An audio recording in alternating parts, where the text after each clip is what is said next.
Mes frères, mes sœurs, chers amis, moi saluez-nous au nom du Seigneur Jésus-Christ. Jeudi à qui c'est vendredi 8 août, le son nous est basé sur des commentaires d'Ellen White. Non pas M. Wendy, nous toujours contents là avec vous pour nous capables de continuer à étudier leçon nous pendant la semaine ça qui c'est leçon 6. Titre leçon que nous avons étudié pendant toute semaine, c'est le passage de la mer Rouge. Verset à mémoriser, ou verset pour nous connaître, nous jouons un texte dans Exode chapitre 14, verset 13, 14. LSG ou encore Louis II. Qui ça dit?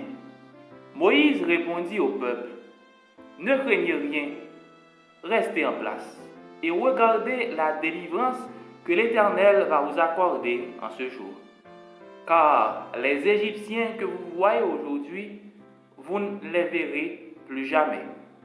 L'Éternel combattra pour vous et vous gardez le silence. Et nous disons Amen.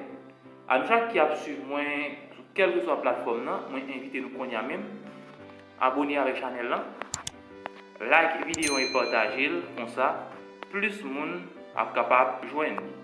Et ensuite, nous allons courber tête, nous fermer les yeux nous, pour nous prier ensemble.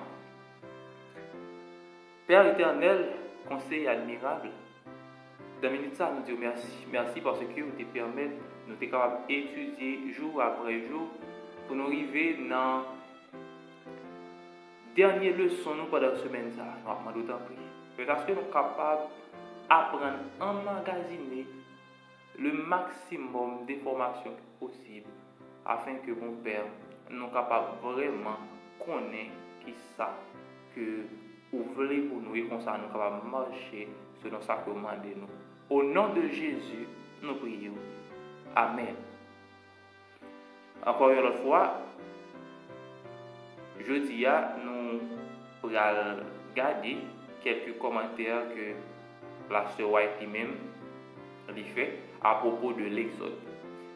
Et dans la première partie, l'auteur lui invite nous lire chapitre ça que nous venons dans Patriarche et Prophète qui est titré l'Exode dans page 241 à 250. L'auteur lui commence pour lui dire Dieu était du côté des Israélites malgré la petitesse de leur foi. Il souhaitait les instruire et les guider pour qu'ils pensent et agissent en tant que peuple élu. Dieu les dirigea patiemment et les mena à un lieu où ils rencontraient moins de défis. Eh bien, la sœur White a commenté sous Exode pour dire que or, les Israélites étaient peu préparés. La foi en Dieu encore peu éclairée, sans armes, non accoutumés à la guerre, l'esprit déprimé par une longue servitude, embarrassés par les femmes, les enfants, les brebis et les bœufs, ils auraient été terrorisés et se seraient découragés. Leur marche vers la mer Rouge révélait à la fois la miséricorde et la sagesse de Dieu. Eh bien, à cela qui présente nous, peuple israélien qui apparemment comportait tant que un petit monde au niveau spirituel. Ils n'ont pas gagné vraiment une compréhension de qui est bon Dieu lui-même. Ils n'ont pas vraiment gagné une confiance dans Dieu qui a servi, dans l'Éternel.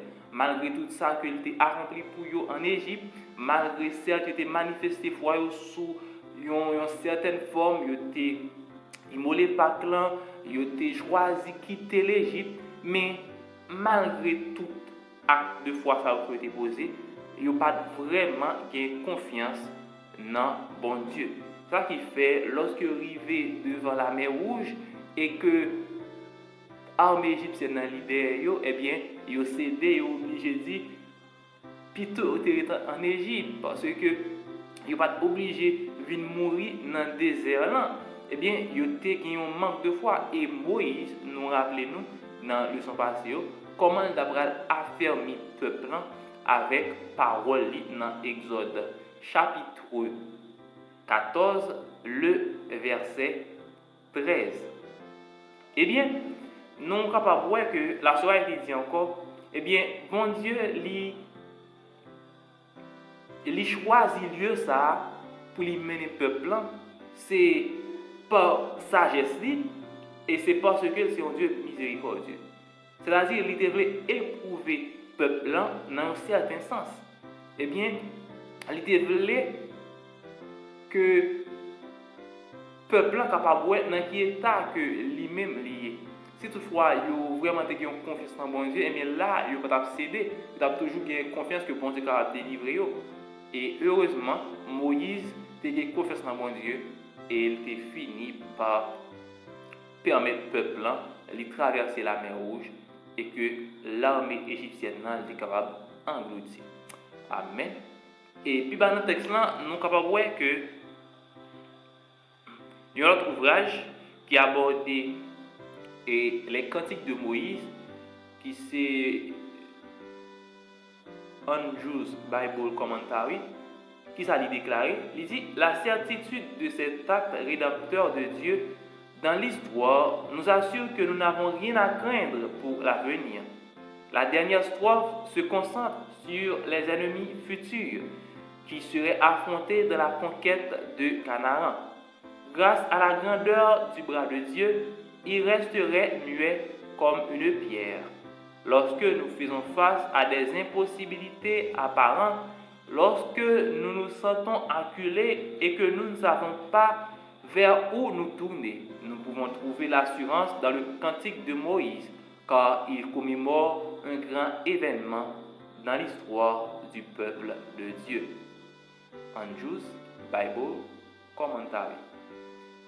Eh bien, voilà ça, les commenter sur le cantique de Moïse qui c'est un chapitre, Exode chapitre 15, il parle nous de mots de louange que le peuple Israël, Moïse et Marie, il a fait monter vers bon Dieu.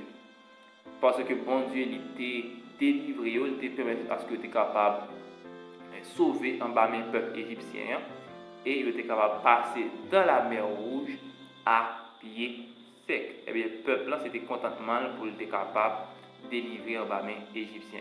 Et auteur là, il dit là que dernière strophe là, il dit la dernière strophe se concentre sur les ennemis futurs qui se affrontaient dans la conquête de Canaan.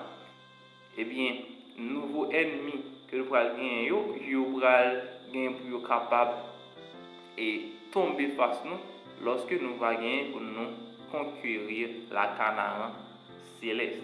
Eh bien, c'est avec une grande joie ça fait et les élus ils vont gagner pour être capable de chanter des cantiques de louange. Eh bien, nous sommes capables de voir, puis dans le texte, dans la partie discussion, l'auteur a posé plusieurs questions que nous pourrons lire. Première question, elle dit, pourquoi nous retrouvons-nous si souvent dans la même position que les Hébreux après leur remarquable délivrance d'Égypte, devant le défi de la mer Rouge? C'est-à-dire, en dépit de tant de preuves de la bonté de Dieu envers nous et de sa puissance, pourquoi est-il si facile pour nous d'exprimer un manque de foi? Deuxième question, même après tout ce qui s'était passé, y compris la mort des premiers-nés, pourquoi Pharaon poursuivrait-il encore Israël? Que devrait nous enseigner cela sur le danger pour chacun de nous de s'endurcir par le péché? Troisième question, bien que nous fassions tous face à des épreuves terribles, beaucoup d'entre nous ont vécu et vivent encore des jours heureux, où rien de mauvais ne nous arrive, ni à nos proches. Pourquoi devons-nous voir ces moments comme des preuves de la grâce et de la protection de Dieu? Car en fin de compte, nous vivons sur un territoire ennemi. Pourquoi devons-nous toujours nous rappeler de louer Dieu, puisque nous ne savons pas de quelle calamité il nous a épargnés? Pour nous finir, nous avons courbé tête, nous fermer les yeux pour nous avoir prié. Merci Seigneur parce que tu es là avec nous. Vous te permettre de nous capables d'étudier le leçon ça jeudi. Nous avons demandé au temps pris. Parce que nous sommes capables d'appliquer parole ça dans la vie. Parce que nous sommes capables de marcher sur nous-mêmes. Et comme ça, nous sommes capables de sauver. Non seulement nous-mêmes, famille, nous, tout le monde dans l'entourage. Dans le nom de Jésus, nous prions. Amen. À bientôt pour une nouvelle leçon, qui c'est leçon 7. Que bon Dieu capable continue bénir.